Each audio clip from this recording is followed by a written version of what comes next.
Masayang ipinagmalaki ni RP Chief Lieutenant General Delpin Bangit ang mga tropa ng 11th Philippine Contingent to Liberia na pinamunuan ni Colonel Arnel de la Vega at ang 9th Contingent to Haiti na pinamunuan naman ni Colonel Ramon Yogyog. Sila ay bahagi ng 320 Pilipino troops na nadestino sa Liberia at Haiti bilang bahagi ng United Nations Peacekeepers mula noong buwan ng Pebrero. We earned the respect and the admiration of the people there. So we believe, ako as a CGPA, would personally commend them in this activity, and we will prepare them for the next challenges that is ahead of them.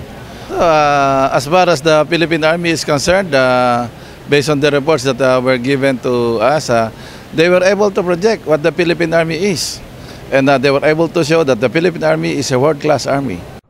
Si Army Chief Lieutenant General Delpin Bangit nagkwento naman ng kanilang karanasan sa kanilang misyon ng mga tropa. Ayon kay Colonel Arnel de la Vega na nadestino sa Liberia, sa loob ng 6 na buwan na stay namin doon, masasabi kong may pagmamalaki ng bayang Pilipinas ang naiambag na tungkulin ng ating kasundaluhan.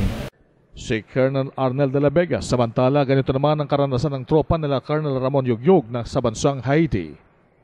Sabi nila sa akin nung paalis na kami, kung pwede lang i-extend nyo ng 3 months pa yung andito sa staff. Ang sabi ko, maraming magagaling na susunod din sa amin.